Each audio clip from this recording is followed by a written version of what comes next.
The following episode discusses suicide and suicide prevention with a licensed professional counselor. This episode was slated to be our season opener, but pushed back because of the sensitivity of the subject at hand. If you or someone you know is struggling, information and crisis resources are available at www.wannatalkaboutit.com.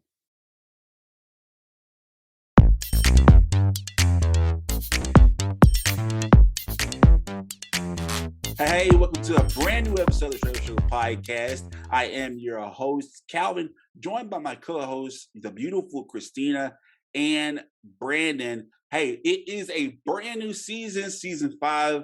Hey, how y'all doing? Doing good. Oh yeah, I'm doing great. Man, I've missed y'all, man. I missed y'all so much.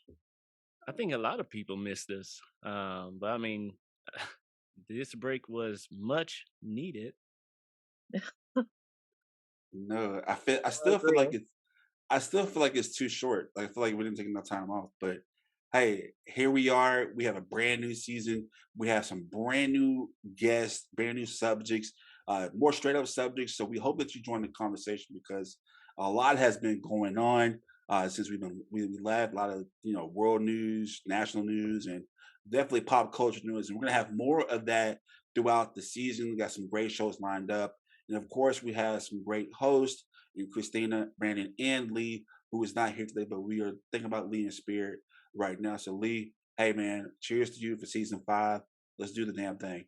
All right. So, with that being said, what y'all been up to? Brandon, what you been up to, man? I haven't seen you in a while. Well, between the films being shot, between something else that has been happening, still good with that as well. Dude, I've just been busy. You know me, still busy doing business and living. Starting to take classes again. Already Ew. regretting it, but it's just a personal thing for me. Going back to school. Just working, taking those classes, considering a relocation. Where? I'll What? see. I'll see if it Why are works you out. doing that? Like, I would why are you be leaving closer me? to you, Calvin. This is I'm bullshit. looking at Dallas. This is I don't know if bullshit. I'll be there or not because I don't necessarily want to be in that area. It's a little too busy for me and my little anxieties on the road. This is But I'm Uh, thinking of the Deep Ellum area. I really like being down there. that's a little cluttered. So, But you just said you don't like being cluttered and your that's anxiety. No. It's not. It's not being surrounded by people.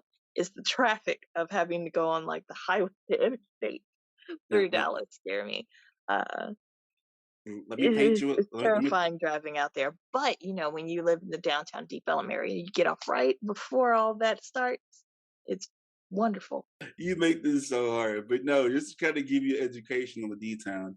That may be true, but if you want more peace, you need to come to where I'm at on the outskirts of Dallas. It's still the same kind of Dallas area, but the outskirts is more peaceful. So we'll be in touch about that. But I'm glad that I may have somebody from out my hometown I can come see. Maybe. Maybe. I hope so. Brandon, waiting on you. So Yeah, I don't know about that. Look, you don't want to touch on that topic. yeah, I know. That I you know. definitely gonna lose some listeners then. But I'm glad to see that all of you have been doing great things and glad to have you back. Hey, we're here at season 5. This is episode 51 now. Wow. Past 50. So we're going to try to shoot for 100 more. Keyword try. Hey, life happens. Speaking of life, it is happening. The goal that I had was to work out. As you can look at right now, and it just has not been working out. So it's a progress, guys. So I'm trying, but that was one of the issues I wanted to work on. I kind of failed that, but hey, what doesn't kill you makes you stronger. And I feel like you have to keep fighting, and that's kind of what I've been dealing with. One of the reasons why we took a break off this because I mean, how's y'all's mental doing? Everybody good mentally wise? How's it going? This whole COVID-19 has really been making my mental just not okay. Actually, it was the opposite for me. Mm. COVID gave me a lot of mental rest time. Uh, it got hard on me like everybody else, after a while you start cracking, but I rest better. I need that time to kind of recharge after being around people. So all of this was just like exactly what I needed. I feel a lot better on this back end of COVID than I did going into it, probably in the last couple years at least. So I'm feeling a lot more clarity come to me right now than I have over the last couple years. So kind of Which worked out for me. exactly, because before COVID, it was the opposite. How does that work? I needed the rest time. I needed that mental time to just where a lot of people can't handle the quiet. I needed the quiet. I had a lot of puzzles, a lot of reading, a lot of sitting and just enjoying the rain, the snow, and the coffee. I needed it. Ah, yes, darkness, my old friend. Um, Definitely, I'm too dark. Um, I'm doing great. So, I mean, you know me, it's hard for things to bother me. So I'm just living it, you know. Yeah, with me, I mean, I'm not scared to address that. I've had some issues, especially uh, a lot of y'all know that I was in a coma for a week a couple of years ago. I had an accident, and uh, I'm not scared to address that. That incident, that near death experience, really traumatized me. And it still does today. And to bring on from to transition from a different state to COVID, it really has not been good at all. And there's some days that I think that just have those bad thoughts in my head, and you say that it's okay not to be okay, but I mean it happened and it's still there. And there are some ways that, like I said, working out was one of those ways that I was trying to get rid of it. But Christina, you really helped me out, and you said that you should really detox off social media. So that really, I've done that during this whole off season with us. If you have an iPhone, it tells you how much your social media or how much you've been on your phone, and so just to see those numbers decline has really helped me out a lot. It helped me. Brandon can tell you that I'm just stop. I'm just go go go go go go go. And Brandon would be the first one to say, "Hey man, chill out, chill out, chill out. You're doing too much. You're doing too much." And it's like you know that catches up to you, and life does too. And so, uh, sadly, during our time off, um, I lost two friends, and we've been off since August, and so now it's November. Uh, since we've been off, I lost two friends to suicide, and it was no suicide is better than the other. It's both horrible. But these two were done in a way that most people not only didn't see coming, which some people don't when it comes to suicide, but it was done to where it was not as uh, quiet, I guess, and um, both traumatizing, not only to me, but I'm pretty sure to the family as well. Uh, and these are people that, on the outside looking in, you would think they have the perfect life, nice family, uh, great smile, great personality, and then all of a sudden, next day, the way it happened, suicide happened, it was not uh, uh, expecting, and it got to me a lot, and I noticed that since COVID has been going on, a lot of us have been keeping up in the house, being isolated. Me myself, same way. Like it's a struggle to go outside and try to be around people and not get sick, and that does mess with your mental. Uh, but it's situations like this that makes me feel like something is not right, and I'm not for sure if it's like the COVID-19 or what, but I'm noticing a trend of these suicides going up, and people are really their mental illness is getting more exposed a lot, and it's something that's really been bothering me so much. So we're going to bring in an expert in, a psychotherapist who is a friend to our show, and somebody who is not afraid to be straight up with us about these issues. I'm not scared to say, hey, I have these thoughts and stuff like that. So we're going to talk to our friend a licensed professional, a mental health professional, about this situation going on with the COVID-19 pandemic and how it relates to mental illness. And mental illness, it is hereditary, but it also can be developed, especially with post-traumatic situations that are going on right now in the world. So we want to talk about the suicide awareness and how we can prevent it on the other side of the break. Make sure you stay tuned. It's season 5, Straight Up Show Podcast. Hey, Calvin here, host of the Straight Up Show Podcast. And guess what? We're back bigger and better than ever with new guests, new straight up topics, and a new way to support the Straight Up Show Podcast. That's right. You can now support our podcast by becoming a Patreon patron. Straight Up has 4 different tiers that you can choose from, with each tier having their own perks. Your monthly donation helps us produce efficient Straight Up content that you love so much. For more details, visit our Patreon page at patreon.com/Straight Up Show Podcast 318. That's patreon.com/Straight Up Show Podcast 318.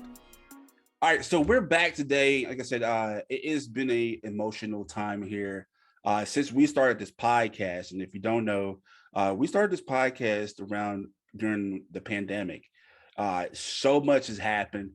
And we just want to talk about the impact of COVID. And if you didn't listen to the first part of the episode, we talked about how we noticed there's been an uprising in suicides. And it's nothing to make fun of or joke about.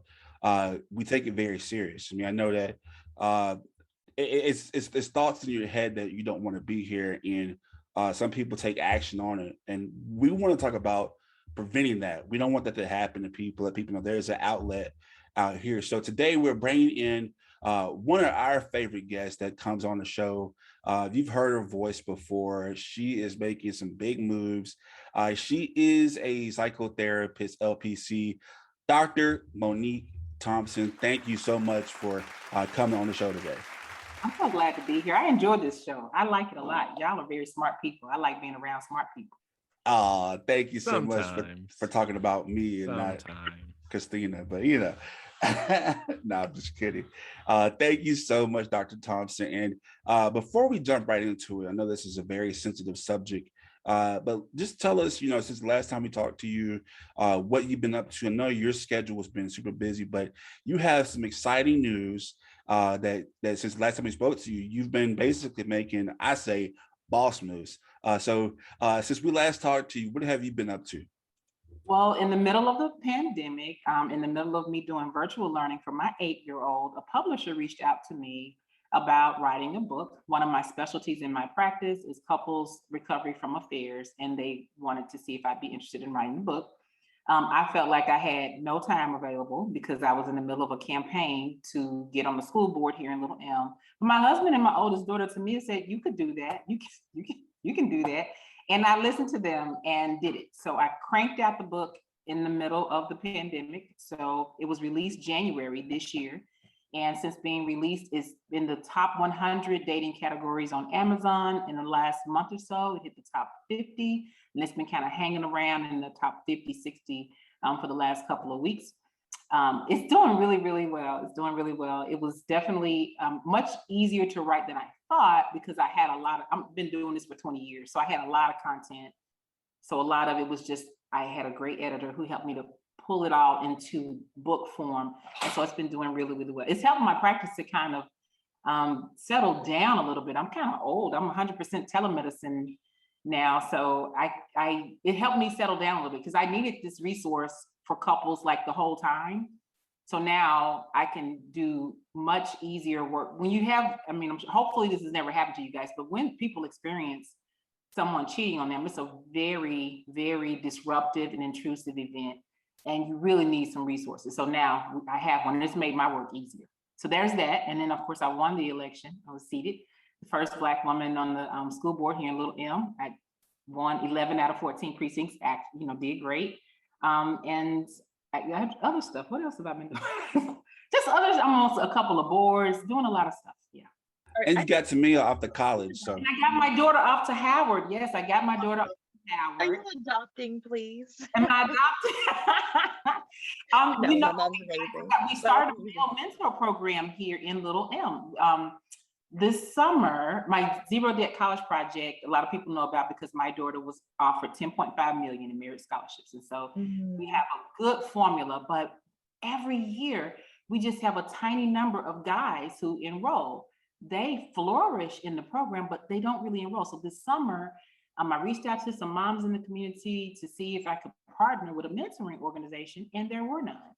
So I finally got with some colleagues and said, what can we do?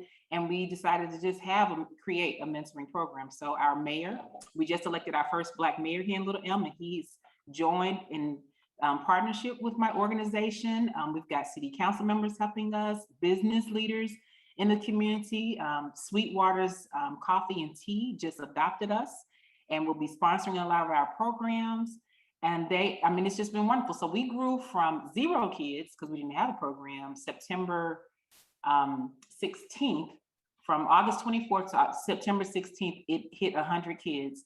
And as of Friday, we're at 134 male students in grades 5 through 12 for our mentoring program. Yes.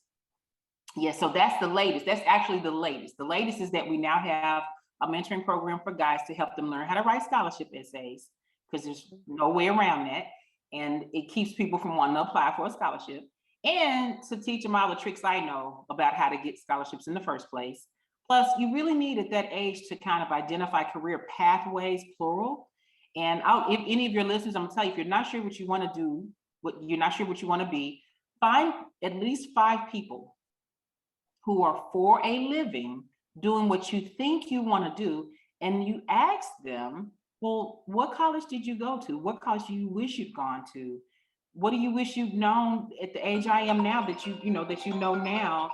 And what kinds of things do you think I need to be doing? Who else should I talk to? And how do I get funding to go to school for free? How do I make a good living doing what you do? And you'll have to contact a lot of people to get to 5, but I'm a qualitative researcher, and I can assure you, after you talk to at least 5, you're going to have a rich blueprint to do what you want to do. But you really need to talk to people who are actually not trying to get there.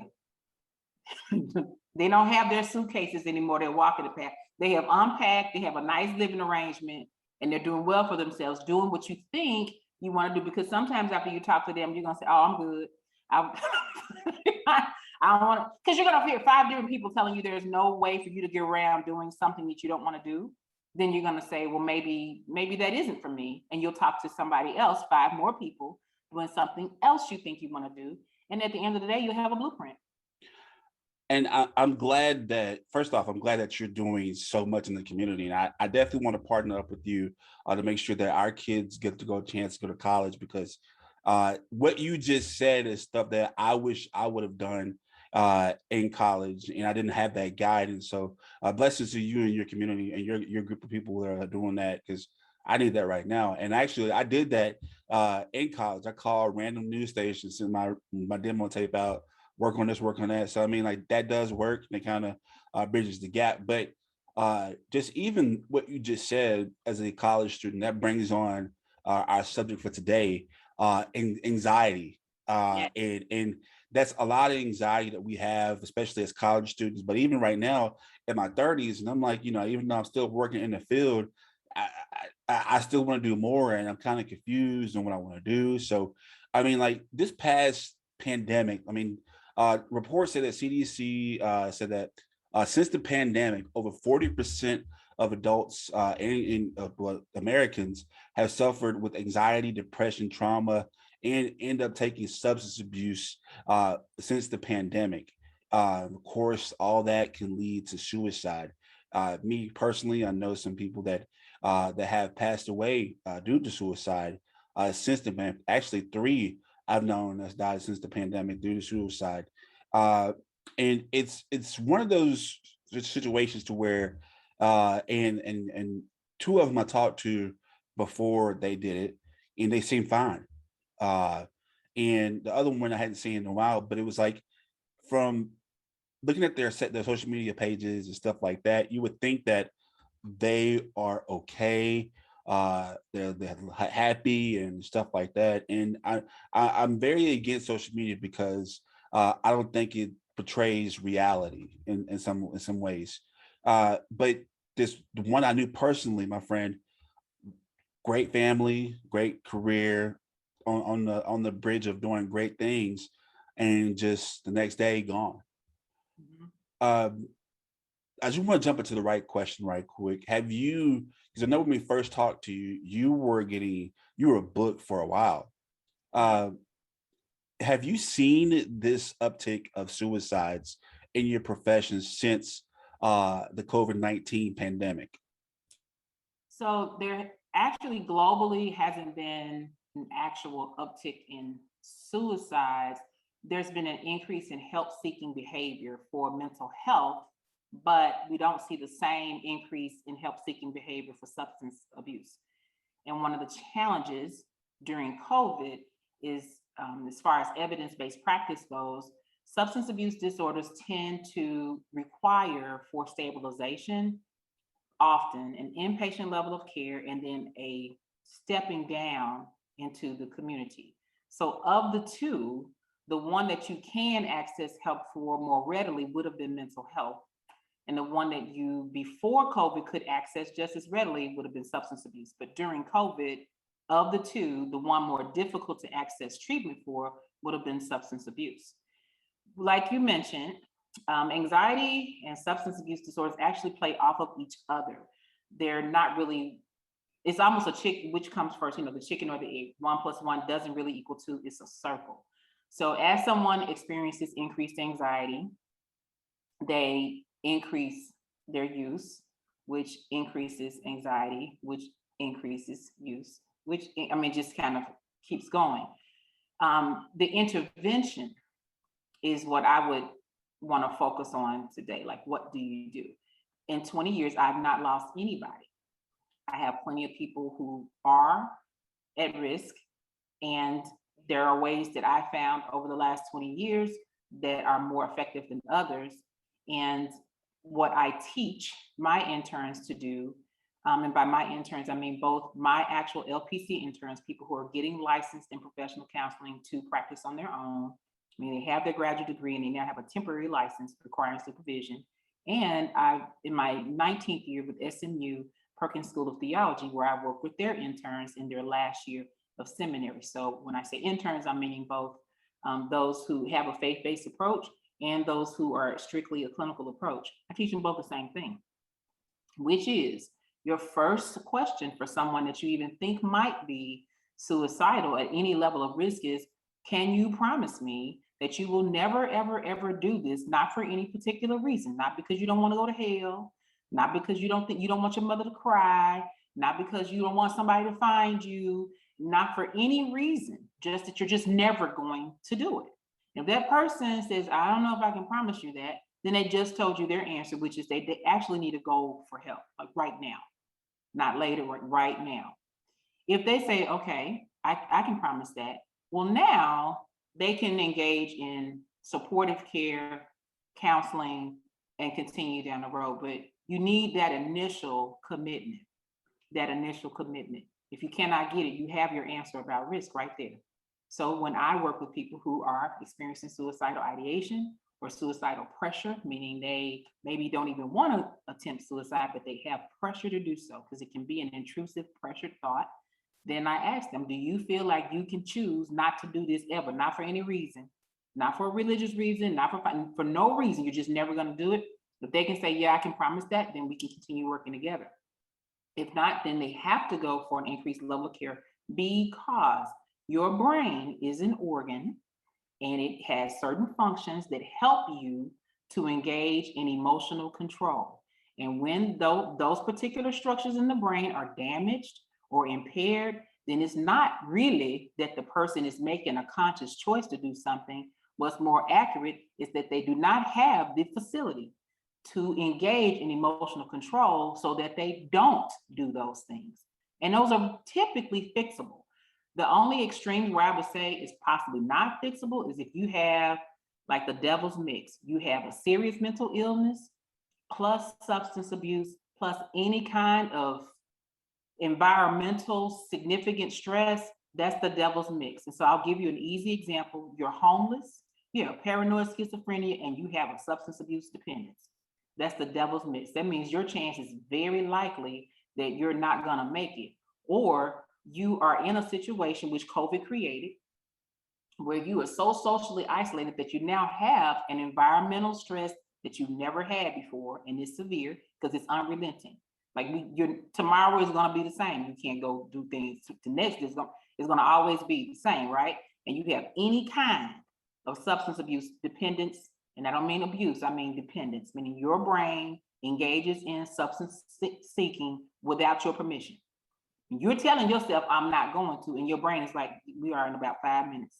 You're telling yourself, I'm not going to do it, and your brain is like, yeah, we are. So you're actually internally struggling, where you on the one hand don't want to do it, and on the other hand the urge is so severe that you cannot engage in emotional control. So that's happening, and you add to it a mental health issue, a severe mental illness like major depression, not just the blues, not just I'm stressed, not just I need a me day, but actual major depression, which means that the serotonin levels in your brain are not where they need to be. The hippocampus is not functioning like it needs to be. The cord between your prefrontal cortex and your amygdala is all flat. All the structures in your brain are impaired, and your brain cells are not reproducing as they need to.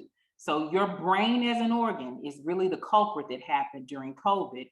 All the things your brain needs to stay healthy and to help you to make good decisions. When you see where someone may have attempted that, I tend to bend toward either one of two things happen. They could not commit to never ever doing it. That's one.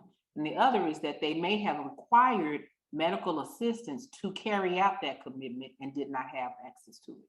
So those are the two things. But in COVID, I'm gonna tell you something beautiful that happened. In my field, there was a boom of access to telemedicine because we were all forced into it. So I was 80% telemedicine right before COVID. I'm now 100% telemedicine. I'm grateful because I was already using the tech for telemedicine. I didn't have to get onboarded anywhere, absolutely anywhere. I had my phone full of colleagues, psychiatrists and counselors and social workers and LCD. I mean, everybody asking what platform I was using and are they still taking people, because some of the platforms stopped even letting providers on board. It was just a flood right there at the beginning of COVID. Well, since that time, Doctor on Demand is now available. All these commercials you see about how to get to, you can use your insurance now to access telemedicine from your phone and immediately get help. That was something that also happened during COVID. So technically, there wasn't an increase in suicide for your general population. Some of the segments of our population where there was already a risk that was tender before COVID, that group had a little bit of an increase of, and you can never tell. You can never tell. Like looking at somebody's life on the outside doesn't tell you a thing about what their brain looks like on the inside. So you can never tell. And even for me, I have to kind of poke about a little bit to figure out if somebody's at risk. And I've been doing it for a long time. So I also know when to out and outright ask.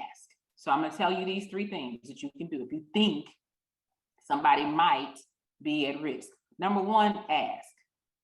Straight out ask. Are you thinking about killing yourself? Are you thinking you don't want to be here anymore? Are you just wishing you weren't here? Or, get them to fess up and tell you. If they tell you, I don't even want to talk about it, that's your answer.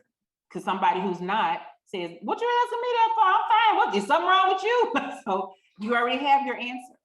If somebody's reluctant to talk about it, you have your answer. All right. So it's the first thing. And if they're not clearly, nothing's wrong with me, then your next one is, okay, can you promise me under no circumstance ever are you going to do anything to hurt yourself? Not even a little bit. You're not going to do something, put yourself in harm's way. You're not going to, nothing. You're going to do nothing. And they tell you, I don't know anymore. I don't know what I can promise. Okay, well, who can we call? That's your next step. Is who you're not going to try to handle it on your own. Who can we call? They don't want you to call anybody. You start thinking on your own, who can I call? In your worst case scenario, I know nobody wants to do this, is to call the non-emergency line. You don't have to actually call 911. You can call the non-emergency line to the nearest law enforcement place to you and let them know what's going on. You can tell them listen, I'm at my friend's house. I'm concerned about their wellness. They don't have any weapons here, but I need someone to come and do a wellness check because I don't feel like this person is safe right now. I don't need the police. I need someone to come and help me do a wellness check. So you want to use that language that you're concerned about their mental health. You think they may need to go to the hospital. You don't think they're going to go voluntarily, and you need a wellness check. So you want to call the non-emergency line, not 911. Call the non-emergency line, which, thank you, Google, you can pick your phone up and find the nearest phone number and call the non-emergency line. If you can't figure that out, because maybe you're emotionally nervous right then, you can call 911, but you need to be clear when you call 911 that this is not an emergency of that level. You say, I'm trying to call the non-emergency line, but I don't know that number. I'm here with my friend. They are not well. I need first responders to come because I think they need to go to the hospital. They're thinking about hurting themselves, but you want to use that kind of language. I think they need to go to the hospital. I don't think that they're safe here by themselves. I'm sitting here with them, and I'm going to stay here until somebody comes. And then my next thing, just from me to your listening audience, is also call somebody for you. Text somebody and say, listen, I'm going through right now. Just be thinking of me. Can you come over? Call somebody for you. Try not to lone ranger, lone wolf this on your own. But now let's back it up because you got those three things. They are not okay. They won't commit with you. You have to call somebody. I cannot emphasize that line. Don't call their mama. Don't call their girlfriend. Don't call your other best friend. You call them people to come there for you. But who you're calling for them is the first responders. So you can call an ambulance or something like that, but you really want to call someone to come and help them get to a hospital. Okay. But let's say that they seem like they're fine and you just picked up the wrong signals. The best thing you can do is keep the communication going.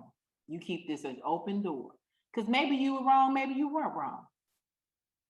You don't want to leave that conversation sitting on the table because they said, I'm fine. You want to kind of come back into it and trust your instincts. Trust your instincts. Don't leave that conversation sitting there. And I can tell you from personal experience, professional experience, people will thank you later. It's okay. Go ahead and do it. People will thank you later. So either way it goes, you address it. You do not ignore it. And you always also reach out to somebody to be there for you. Be there for you. Okay. Wow, that's powerful. That's very moving. Christina and Brady, y'all have any questions? For one, I'm very glad she touched on the main thing I see that's a huge misunderstanding, and that is the brain. I know a lot of people that deal with, the things she's talking about, and I have to explain to some people when a person's actions and their words just aren't matching, but you feel that I don't think this person was lying, but the actions are different, that's a sign right there.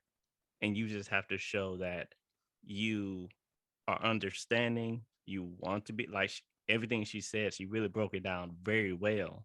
But just being able to see that and not, I guess, bring any more negativity to where it's like, oh, this guy he's a liar. He's not a liar. He or she just doesn't really understand or can't control it.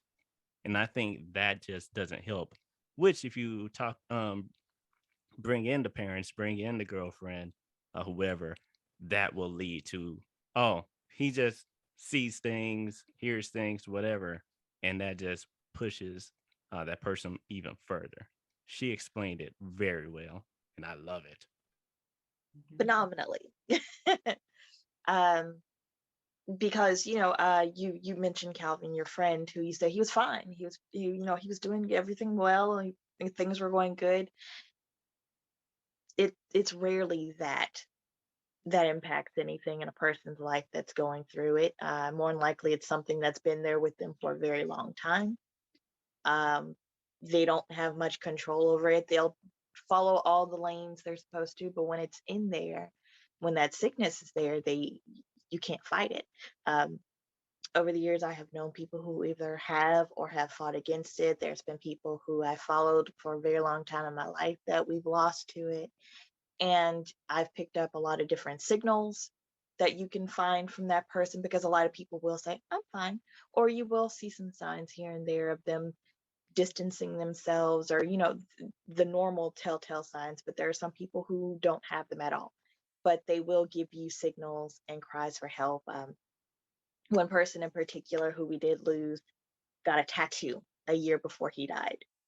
And we didn't know what it was, but he was telling everybody about this tattoo he got. He was super excited about it, and he showed everybody. And it was a black dog. And it had German writing on it, and he had it on his side, and he showed everybody. And I felt horrible afterwards when I finally looked up what that meant. And it was a depression symbol and a cry for help. It's no one, apparently. And of course I didn't know that. But you have to start being very mindful of the people around you, especially if it's someone who you think might be going through something, and pay attention to everything they tell you. It's more than listening to them if they're saying, my girlfriend's upsetting me, or I lost my job, or this or that, because sometimes there's a lot of hyperactivity. I don't know if that's the right term for it, that they go through. They go through highs and lows. Some people expect the weight loss, but then there's also weight gain. You expect them to be depressed, and then some people are going so wild outside of their box because they're looking for something to excite them. There's just all kinds of different things. So if there's someone who you think might be depressed, pay attention to them. And if there's a person that you've known for years who is suddenly doing things very much so out of character, even positively, pay attention just as hard, uh, because there is no face for it. There's no direct way of knowing if that person's doing good or bad or anything. And please follow all the lines of information that Dr. Thompson's given, because those are all very important. But you have to also kind of follow your own intuition a little bit. Like she said, they will thank you. Some people will be offended if you're like, hey, I think you need a little help, or do you want to talk to me or anybody else? Or if you call for the wellness check and they're like, what did you do that for? They're angry, but they might have also really needed it. So they will thank you. And even if they don't thank you right away and nothing's wrong with them, they will say, thank you for even caring enough, because you could have saved my life. And now they know how to help someone else in the future too. So it's going to get awkward. It's going to get scary, but do it because it matters, and it helps that person gain a little strength knowing that there is someone who's not going to just say, everybody's job is hard. Everybody goes through this. You'll be all right. Shake it off, walk it off. It's not everybody can, because you can't fight this. This is who you are. You literally can't beat it on your own. Your body is just your body, but your brain controls everything. Yeah, and And it can turn on you really quickly. So be good to it. Be good to yourself. Be good to other people, because you just never know. So that's You have great instincts, Christina, obviously. So I just want to acknowledge that some people just have intuitiveness, and some need like a course, like take a class, right? So I just put a couple of resources there in the chat. One is just for anyone who just wants to know basic mental health first aid. You can take the courses and you at least have that basic mental health first aid. And then the other, NAMI, has courses that are specifically for families who find themselves in caregiver roles, especially for adults who have SMI, which is serious mental illness. It's a lifelong caregiving role, and they have plenty of free educational courses on mental health first aid. So there's a couple of resources, two credible resources there. And then I will caution this: learning mental health first aid, always from a credible resource. I'm gonna skip the places that are just kind of making a business out of it. Your training in that should be by credible professionals who are doing it for the purpose of there being more helpers out there, not necessarily for making it a industry, if you will. So I just want to encourage you that there are some credible resources out there. The one that I sent, the first one, is from the National Council for Mental Wellbeing. They have classes. When you finish, you'll kind of know what you need to do. And they have one for adults, one for youth. The one for youth is meant for adults who want to help youth. Okay. And then the ones from NAMI are for family members who are wanting to be there for their family members of those who have a serious mental illness, learning how to, one, understand the illness and also understand how to be there for them in a meaningful way. Thank you so much for those phenomenal resources that we need and I need myself. We're going to have a little bit more Dr. Thompson on the other side of the break. We're going to bring this home because, uh, this is really insightful. And I think that everybody needs to hear this. So if you have a loved one out there listening, please stay tuned. Share this episode with them because we need to start the healing right now.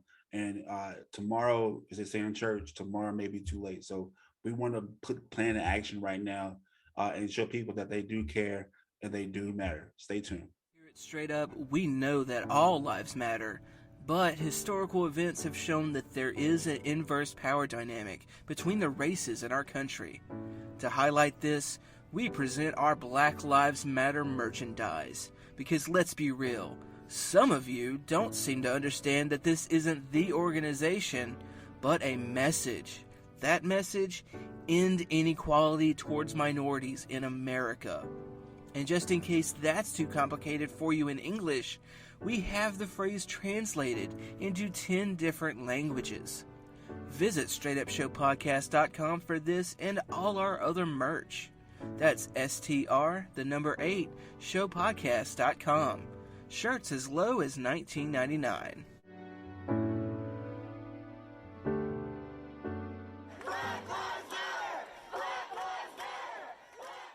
What is the return on generous leadership and a generous culture? I'm Shannon Cassidy, and on the ROG Return on Generosity podcast, I speak with innovative leaders who share real-life examples of the dividends of investing in others. Subscribe where you get your podcasts, or go to bridgebetween.com, or search R.O.G. Return on Generosity on your favorite podcast platform. Stay generous, everyone. Okay, so we're back and we're talking about suicide awareness and prevention today. The impact it's had on COVID. We're joined by a psychotherapist, Dr. Monique Thompson, LPC, LPCS. Thank you so much once again for coming on our show. If you've been missing out, she has been dropping so much information about getting treatment and what you can do to prevent those who will have suicidal thoughts and ways that you can help them prevent it. So, Dr. Thompson, like I said, once again, thank you for joining us today. There's a lot going on with this COVID-19 pandemic. I mean, for the most part, I think we're out the woods. We're getting there, I think. Right now it's November, so we have to go through December, January, and then the winter months to see how people act. But for the most part, we have it handled right now. As you stated before, yeah, right. But as you stated before, this pandemic has really caused people to deal with certain mental issues and depression and stuff like that. So once COVID is said and gone, which I hope maybe spring 2022, how can people first off, do you think we can mentally recover from the pandemic of COVID-19? Yes, 100%. Yes. And I will tell you that in a way, the pandemic happened to the world at a time when it was most likely to recover from it. Back when the Gulf Wars happened, the Department of Defense spent billions of dollars on trying to research how better to help veterans recover from PTSD. So we had a lot of tech and a lot of science and a lot of scholarly people all zeroed in on this one particular disorder. The uniqueness about this particular mental health disorder is that it can happen to anybody. Even if you have no history of mental illness, you can experience symptoms or diagnosis of PTSD. Because of all of those resources, now if anybody has any trauma symptoms at all, you can download the PTSD Coach for free. It's a VA developed, the Department of Defense developed app. It is excellent.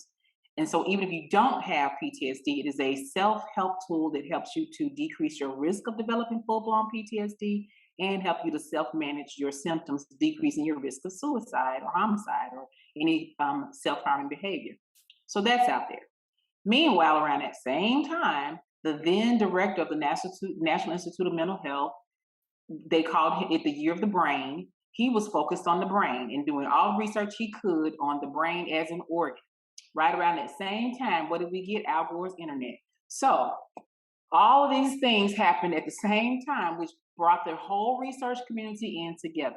If you've ever seen the movie Lorenzo's Oil, at one point the mother says, well, if they know this part and they know this part, why don't we just get all the people together in one room and we can maybe figure this out? Well, the internet basically did that for scholars like myself, for scientists. It put us all in one room.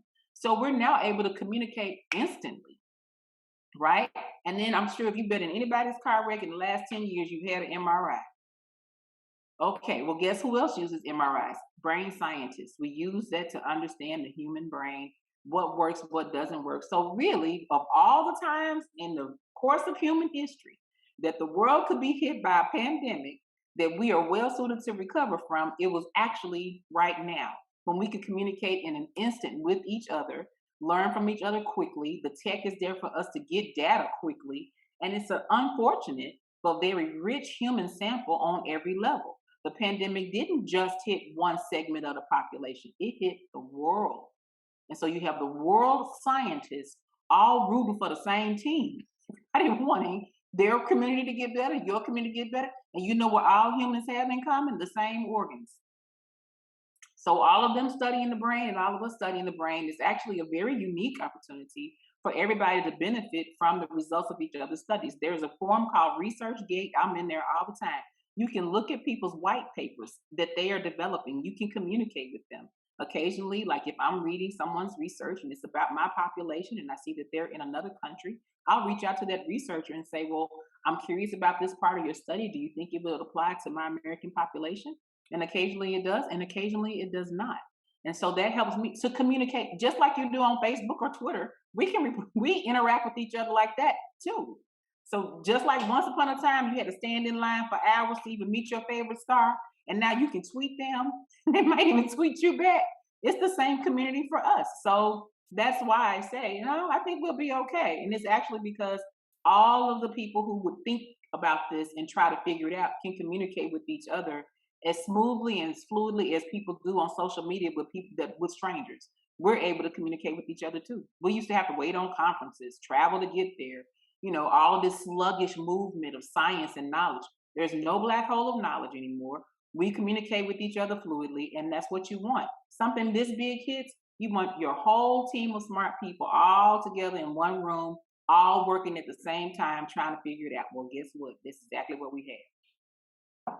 Now, and I'm gonna piggyback off that right quick, and a couple more questions, Dr. Monique Thompson, who is joining us today, psychotherapist.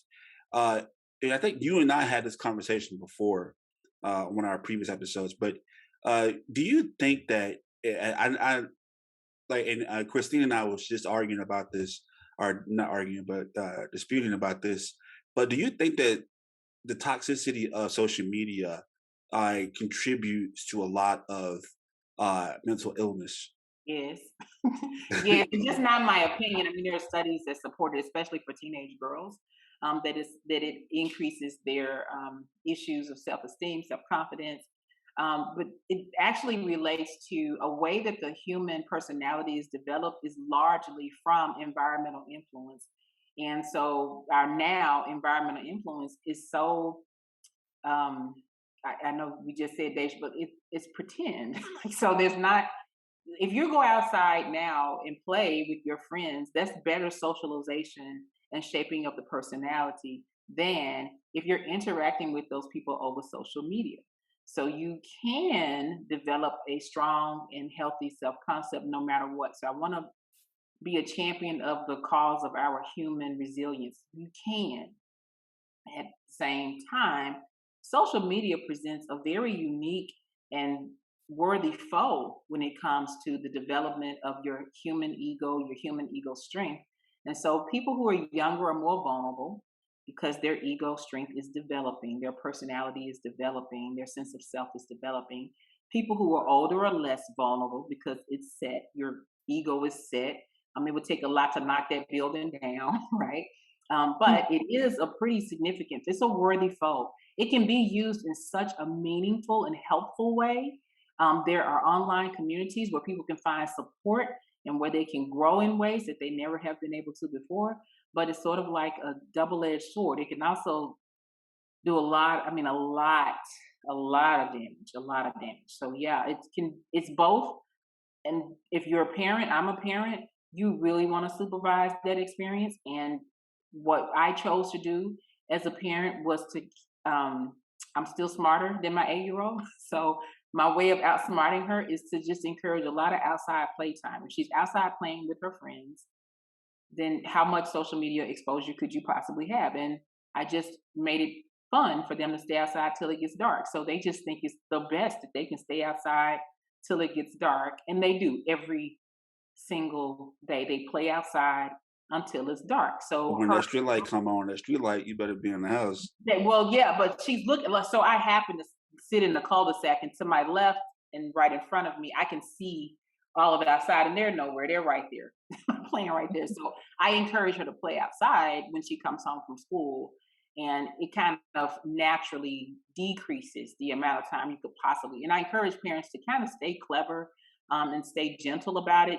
Don't create a reward punishment of time on social media where it seems like it's a treat to be on social media, because now you're just increasing the interest. Just kind of naturally curb it, keeping your kid involved in positive things that don't, if they're playing sports, you can't play football and be on at the same time.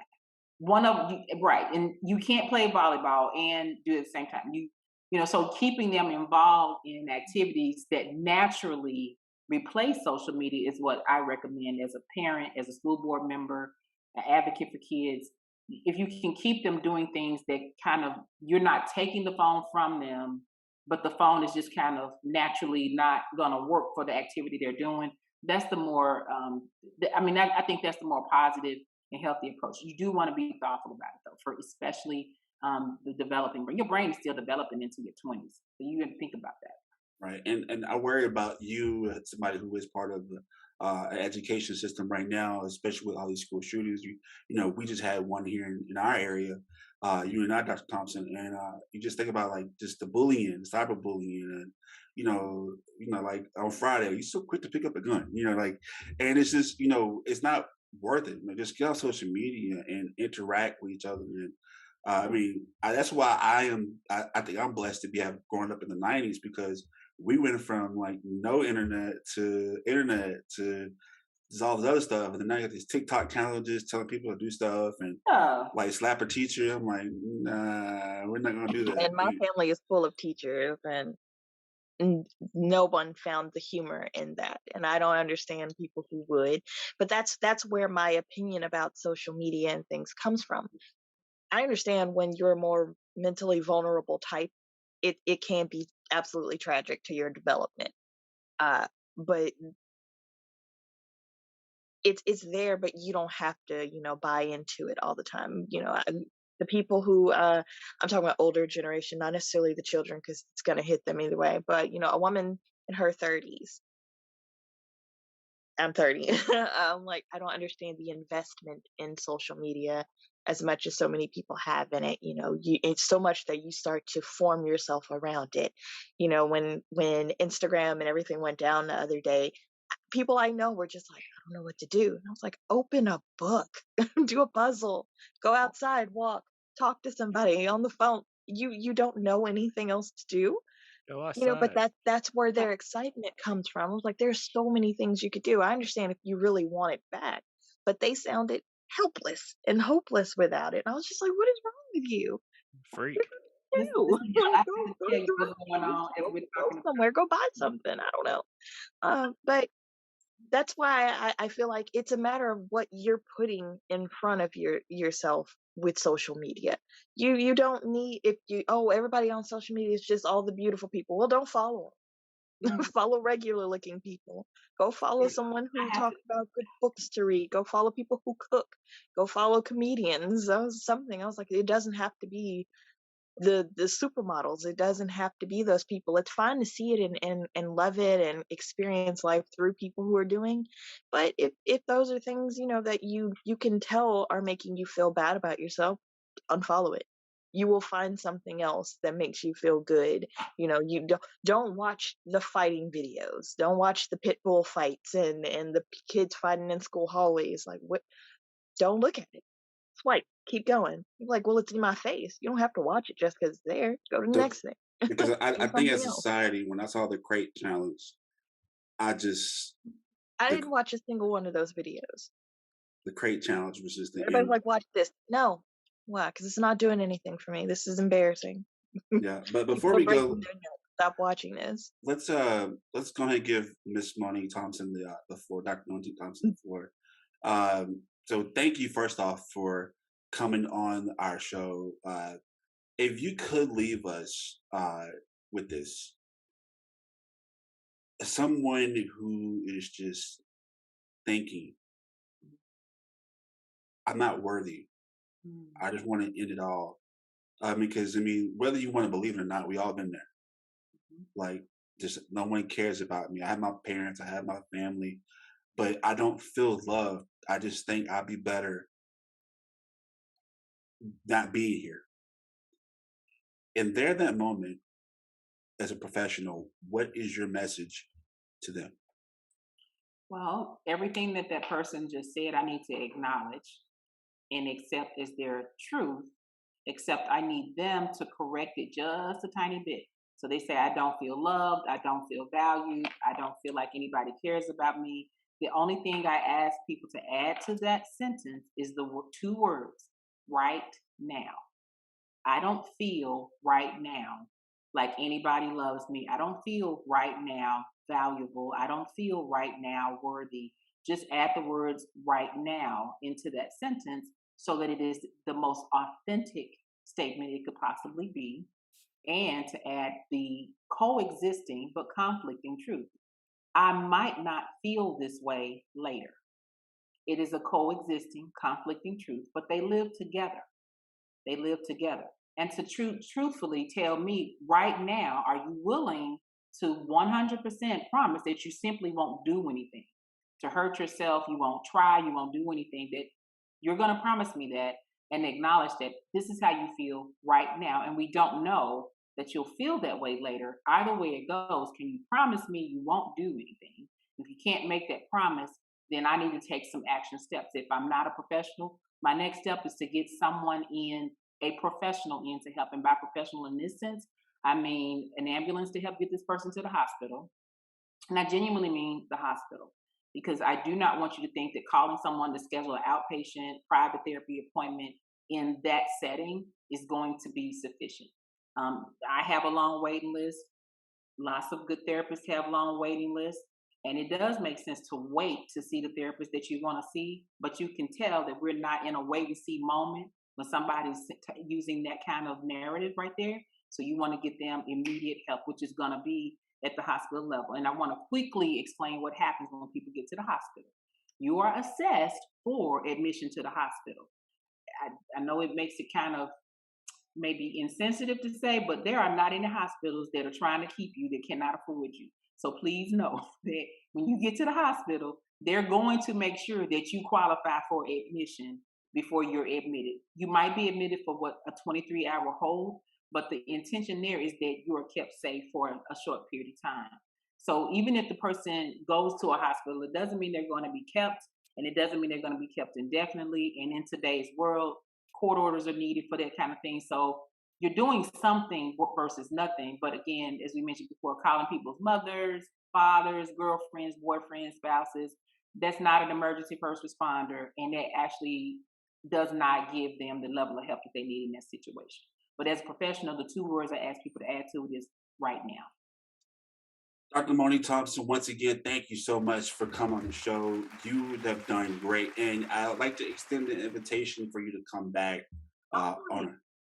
And we have to talk more about you because now you're an educator and we have some things going on right now that we need to talk about that maybe you can give some insight. So we invite you once again to come on the show. But before you leave today, can you please tell us, one, how to order your brand new book, and how people can reach you on social media? So I like 7 Cups. Like a lot of people heard of 7 Cups. I'm on 7 Cups and I really enjoy 7 Cups. They reached out to me and I ignored them for a long time. And this is true. And then I'm old. Y'all know I'm old. I'm like, what is 7 cups? So then my daughter to me was like, they reached. I'm like, yeah, what is that? And she's like, that I like that you can be a listener. I'm like, no, they didn't want me to be a listener. They wanted me to be a therapist on there. And she said, I didn't know they had that. I'm like, I don't know anything about it. So I ignored them for a couple more months. And then they reached out again. And I finally said, well, let me at least like entertain these people. And I like it. I really like 7 Cups. So I have lots of people on 7 Cups now. And I did put my link there. My book is for people who are recovering from infidelity. It is for both, for the person who cheated and for the person who was betrayed. And actually, the most recent review on there is my favorite. There's a picture of a man sitting at a table doing the workbook. He and his wife apparently were doing the workbook together after she found out that he had an indiscretion. And the picture is on Amazon of him sitting down at the table working on his workbook. So there's the book is there. It's been doing really well, and so you can find it on Amazon, Barnes and Noble, anywhere. The books are sold, and I do appreciate the support. But yeah, I like 7 Cups. You can come and see me, but the wait time right now for my first available appointments is well into December. So I recommend 7 Cups. And then, of course, we'll have all the lists on the ticker below. But until then, thank you, Dr. Thompson, once again for coming on the show. Thank you. Anytime. Y'all take care. Bye-bye. Straight up means to be able to speak in a way that is straight up, to be honest, and to speak your truth. Raw, uncut, you know what I mean? It's blunt, straight to the point. This what it is. It's just a place to be open and honest, and that's what I appreciate most about it. And it provides a place for community members to come together and just be straight up with each other about things that are going on in the world, because it affects all of us. Unfiltered, raw, with all the cursing that Calvin does. Straight up is just being real, telling it like it is, being you. Being solid, being who you are, no matter what it is, no matter what situation you're faced with, right? This is who you are. It really speaks to me, saying it is what it is and it ain't what it ain't. Straight up. I'm Sultan Salahuddin from Southside Season 2 out right now. Make sure you tune in to the Straight Up Show podcast, because that's where it's happening. You dig? Wow.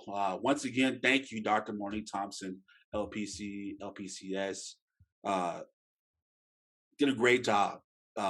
Really didn't have to say much to her. She really came with the fire as usual. And it's a lot to deal with, Christina. It's a lot to deal with in this society, especially with social media. And, I'm a big guy. I'm a big guy.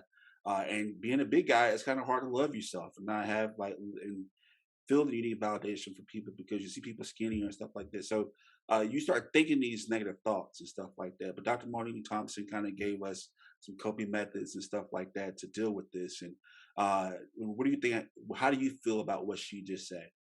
What don't I feel about what she said?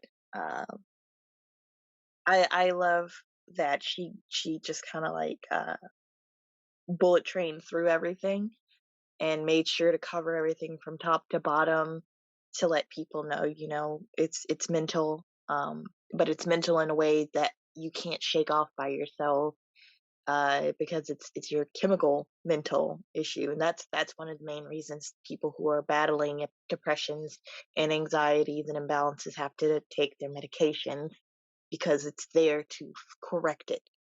Because again, it's not something you can do yourself by just going on that walk although that's why they tell you to go walk, to release the chemical that you need more of. I can't say that I appreciated enough how she took the time to try to explain to people what these things are, so that people won't be so hesitant to reach out for the help, because now they'll understand, oh, it's not me. It's not that things are so bad in my life. I'm sick. I'm actually sick and I needed the help. And they won't take it negatively so badly. Because if you have a cold, you go buy cold medicine. If you're mentally ill, you go take your medicine and you're okay. So don't think about it so hardly, so negatively. Don't feel badly about it, because you just need the help. And, I really I don't even like the term suicide awareness, but it is Suicide Awareness Month to talk about everything. Because when it comes to people who are dealing with their anxieties and their depressions, and the ones who unfortunately lose the battle against it and commit suicide, it's not because things just got so bad. No, it's like like you mentioned before, they had a good life. They're aware of it, and it's not an easy thing to get through, and they fought it hard. And I hope they get their badges, for it, for making it as long as they did, because it's not easy to get through it. And I just kind of want people to start looking at the people who have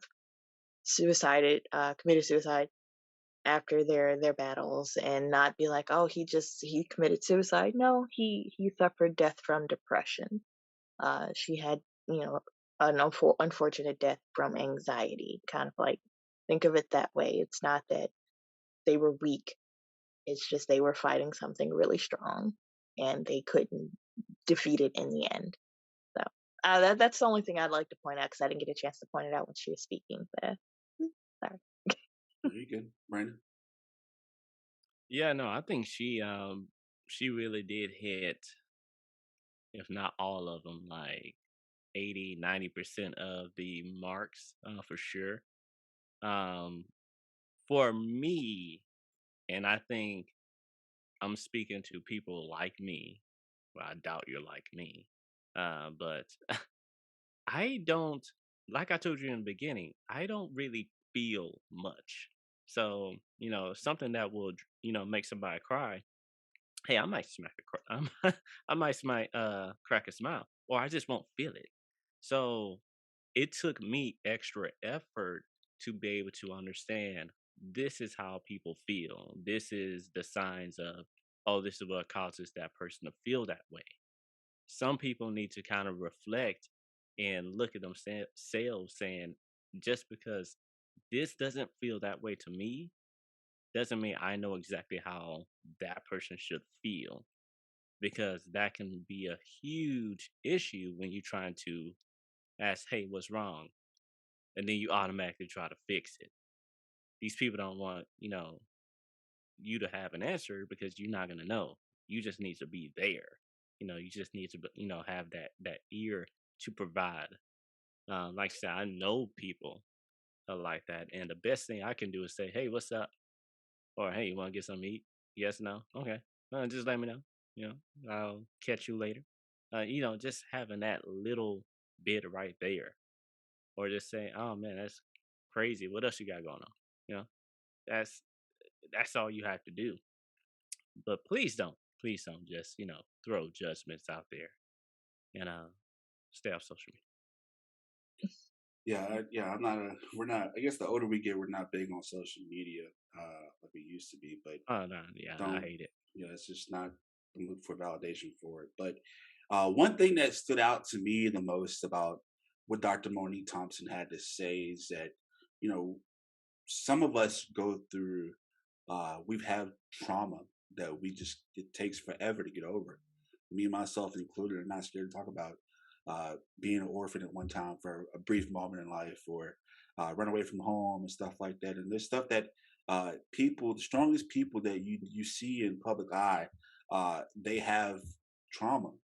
And like Christina said, sometimes it's hard to get over that battle, or to fight that battle. And but there's often times to where you don't feel appreciated, or you don't feel like you can't find your footing in this world. Like, where do you fit at in this world? Trust me, I've been there. I know it, and I often feel that way too.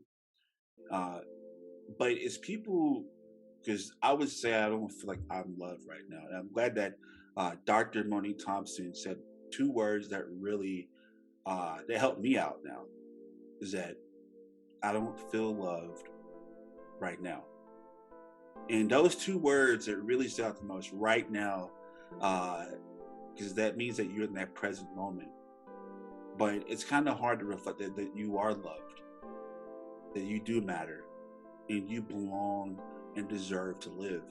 And I think that it's what people need to start doing. And there are some people who you may think are the strongest, but maybe the weakest mentally. And it's an area that some people just don't understand, but it's not for you to understand. But how can you help? Of course, at the end of the show, we'll give a number for someone you can talk to. And we don't want to think that taking out is the wrong way. It doesn't have to be family. It doesn't have to be friends. You can talk to someone where you can just vent, and it's okay. It doesn't matter if you're black, white, Hispanic. Doesn't matter. Talk to someone, because talking it out is the best way. My grandmother, she had dealt with very severe mental illness, and the way she coped was she just wrote her feelings and never looked back at it. And and I made that mistake one day. I looked back at something I wrote, and it was like, wow, I was really going through stuff. But and my grandmother, she had maybe just binders of writings, and it didn't dawn on me how severe things were. But that was her coping method of getting things out and not letting it build up. And that's what you have to do, is do not let it build up. Talk to someone, because like I said, you do matter. You do deserve to be here. We want you to join the conversation. Talk to us. If you're feeling a certain way, you need somebody to talk to, you can reach out to us. Trust me, like I said, you're talking to someone who has these thoughts. But I'm well aware to say, you know what, I have a great community who I can call and say, hey, help me out. I'm going through this. Case in point, one of our friends, stuntman, actor, Dr. Sykes, just randomly calls me. How you doing? I don't need anything, just making sure you're okay. And just that moment, everything's fine. And I'm a proud proponent of making a brand new friend every day, because that one simple hello can make or break somebody's day, and you would never know it. So we encourage you to reach out to people. And if you don't know, if you're not going through depression or mental illness or post-traumatic stress syndrome, talk to somebody. Encourage them to keep going and keep pushing through their hard days, because right now we're going through hard times. The key part is it's a moment in time, and it won't last forever. But your spirit, we will fight to make sure your spirit does.